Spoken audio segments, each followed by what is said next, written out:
berpesan kepada seluruh ikhwan dan akhwat Thariqah Al-Tijani ini, agar nanti ketika memilih para pemimpin, memilih calon pemimpin kita, calon presiden dan wakil presiden kita, dicek betul rekam jejaknya. Dicek betul, jangan asal dikasih uang milih, jangan. Ya, jangan asal dikasih sembako. Harus dicek betul, pernah enggak calon pemimpin kita, calon presiden kita ini memecah belah umat. Kalau punya jejak pernah memecah belah umat, jangan dipilih. Kita lihat apakah pemimpin kita, calon pemimpin kita ini ya pernah menggunakan agama sebagai alat untuk memenangkan kepentingannya atau tidak. Kalau agama diperalat untuk merebut kekuasaan, jangan dipilih. Ya. Agama seharusnya melindungi kepentingan seluruh umat.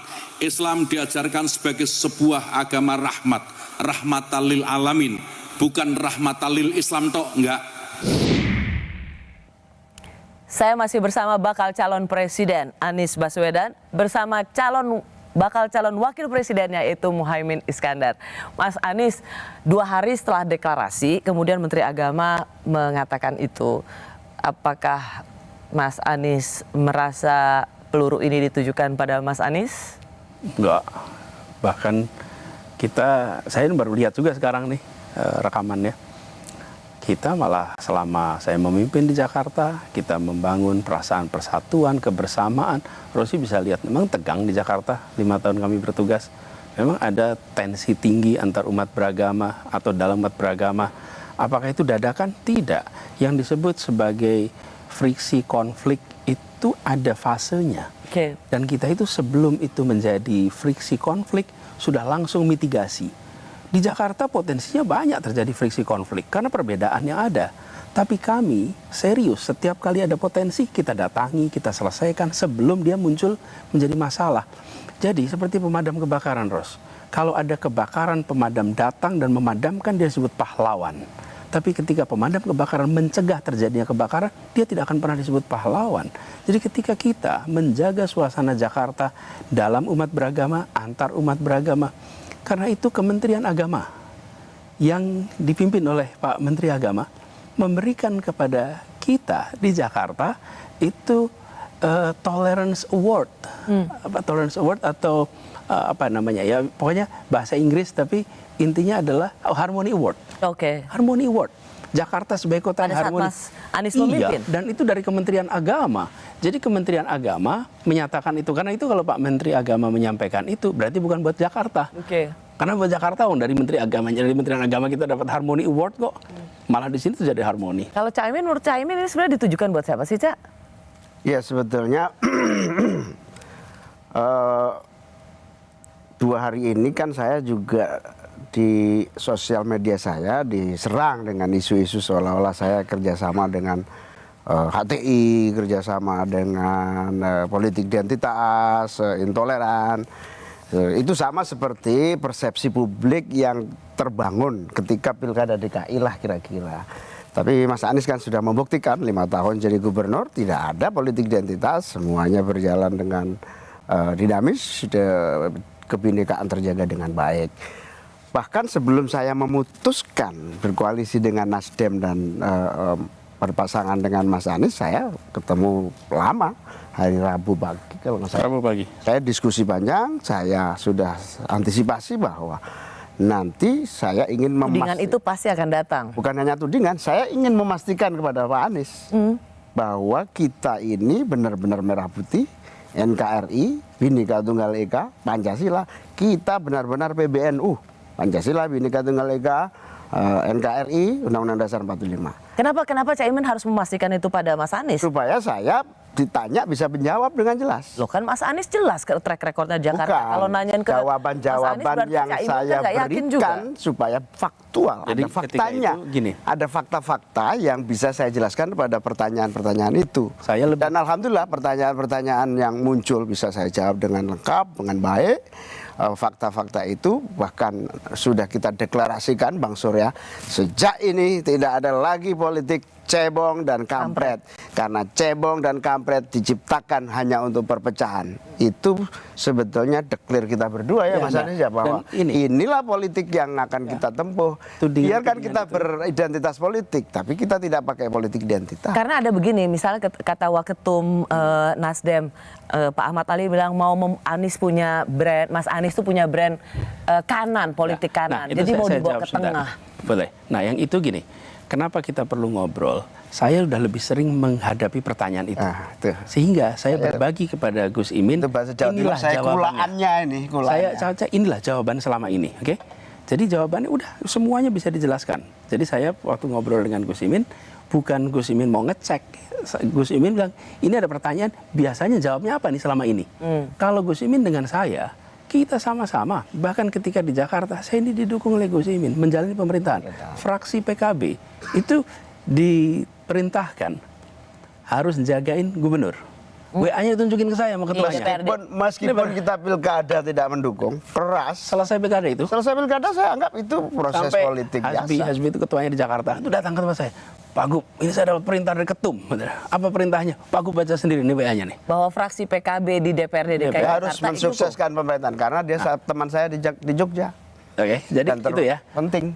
Terus yang kedua, soal di tengah. Sorry, saya ambil dulu nih, Ros. Nih, Anies posisinya di sini nih. Aku pegang dulu nih. Aniesnya tetap di sini. Oke. Ini segmen pendukungnya nih. Oke. Apakah Anies di tengah? Ya, Anies posisinya di sini. Sekarang dengan ada ini, maka Anies jadi di tengah. Oke. Aniesnya nggak berubah, pendukungnya nggak berubah. Itu yang kami maksud dengan penambahan basis dukungan. Nih, sekarang kalau dilihat dari sana nih, oh ya, dengan ada basis dukungan lebih luas, maka spektrumnya menjadi lebih luas.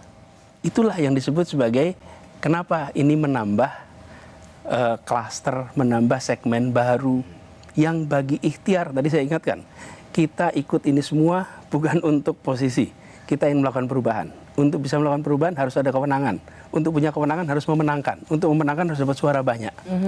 Ini menambah, jadi begitu ditaruh di sini nih, ada tambahan baru nih, dengan klaster baru. Terus kemudian analis akan bilang, sekarang di tengah. Padahal posisinya sama nih dari dulu. Kita menjalankan konstitusi, kita berpandangan Pancasila, kita mementingkan keadilan, tapi spektrumnya lebih luas. Nah, saya malah mau bilang, inilah persatuan. Inilah hal yang selama berpuluh tahun mungkin, bertahun-tahun itu seakan berbeda. Sekarang kita coba sama-sama. Yuk, kita sebangsa, kita setanah air, dan kita sudah lakukan itu. Sebetulnya ada sejarah panjang yang ingin saya ceritakan, sangat penting. Sejak reformasi, semua bangsa ini terbuka oleh pola pikir, ideologi apapun masuk. Bahkan ISIS masuk, bahkan banyak warga kita terekrut menjadi teroris di Syria, sampai sekarang juga masih ada yang terlantar di perbatasan Yordan. Nah, dari tengah reformasi yang serba semua masuk ini adalah konsekuensi dari demokrasi. Yang kita tahu zaman Orde Baru tidak pernah ada. Zaman Orde Baru semua dipaksa dalam satu barisan. Bagus. Orde Baru bisa membuat stabilitas dengan sentralisme pemerintahan, Pancasila dan seterusnya. Bagus, tapi api dalam sekam. Nah, demokrasi ini telah membuka semua keran.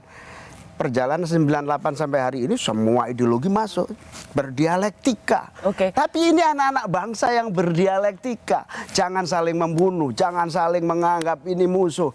Dialektika ini biar tumbuh, karena seleksi alam akan bicara. Caimin, begini, boleh nggak? Maaf, aku tanyain supaya soal menengahkan seorang Anies Baswedan yang katanya kanan gitu, Mas. Buat orang yang tahu Mas Anies tidak seperti itu. Tapi kan itu adalah label politik yang selalu ditujukan pada Mas Anies gitu. Caimin merasa nggak bahwa kemudian menjadi, saya tak tanya ini, menjadi semacam pembersih dosa politik Mas Anies yang selalu dikait-kaitkan dengan politik kanan?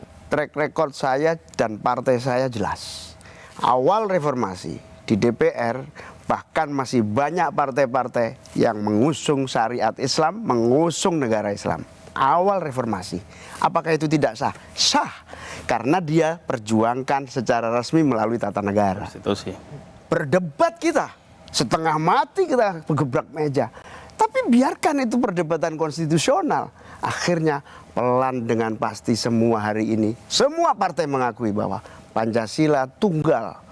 Tidak ada lagi keinginan itu track record saya. Track record saya inilah yang sudah tentang Mas Anies Baswedan. Gak usah ngomong saya. Track record saya ini cukup menjadi bagian dari penguat.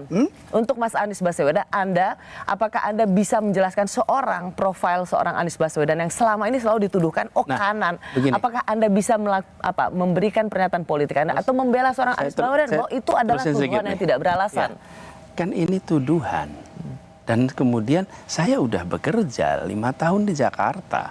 Jadi tuduhan itu bukan dicarikan bantahannya dari seorang Gus Imin. Tuduhan itu dicarikan bantahannya pada kenyataan. Loh, oke dah. Saya ketika selesai pilkada dituduh itu. Dan saya perlu garis bawahi bahwa isu agama sudah ada sejak 2011. 5 tahun sebelum pendaftaran pilkada sudah ada dukungan berbasis agama kepada Pak Basuki maupun penentangan kepada Pak Basuki berbasis agama. Sudah berjalan 5 tahun, saya masih di kampus. Jadi ketika 2016 saya mengikuti proses, ketika menang diberi label atas apa? Atas pertarungan yang sudah berjalan bertahun-tahun. Kemudian saya tugas di Jakarta. Jadi Ros, kalau mau fair, maka tuduhan itu disandingkan dengan kenyataan. Bukan ditanyakan karena sekarang sudah batal. Sudah batal. Kenapa? Nah, lihat aja buktinya di Jakarta. Malah Jakarta dapat Harmony Award coba dari Kementerian Agama pula. Jadi saya ingin menyampaikan di sini, mari kita berhenti meneruskan pembicaraan tuduhan yang tak punya dasar. Kalau itu ada dasarnya, mari kita bahas. Tapi kalau tidak ada dasarnya, bukankah ini membantu melanggengkan persepsi perbedaan? Membantu melanggengkan persepsi atas, kalau boleh disebutkan, kebencian tak berdasar. Yang itu yang menyebabkan polarisasi di masyarakat terus-menerus. Saya nggak pernah ditanya, Mas Anies, kenapa serius soal lingkungan hidup? Kenapa ngomongnya soal pangan? Kenapa? Yang ada adalah hal-hal yang sudah jelas tidak terbukti. Dan menurut saya, karena itu menjadi sangat digarisbawahi oleh seorang Surya Paloh selama tinggal politik cebong dan kampret, dan harapan besar itu ada di Anda berdua. Dan kita berharap ke depan kita lebih teknokratik, lebih bicara tentang apa yang menjadi kebutuhan bangsa ini ke depan. Betul. Itu yang dibutuhkan. Dan inilah yang kami berharap gagasan kita yang dibahas, rekam jejak kita. Rekam jejak di apa? Rekam jejak gagasan, rekam jejak karya atau action, dan rekam jejak accomplishment atau prestasi. Jadi inilah yang harus kita gunakan untuk membuat Indonesia lebih baik. Percakapan ini tentang latar belakang, sosiologi dan lain, bangsa ini bangsa yang beragam. Tapi juga uniknya bangsa ini bangsa yang bersatu. Dan kita ingin menjaga persatuan itu. Ya. Saya termasuk menyambut baik apa yang menjadi pidatonya Pak Surya Paloh. Dan demokrasi kita hari ini cukup maju luar biasa. Karena apa? Sekeras-kerasnya perbedaan pendapat dan cara pandang, bahkan ideologi, cara berpikir, itu tetap dipersatukan dalam ideologi Pancasila, koridor konstitusi. Ini yang akan terus harus dijaga. Baik.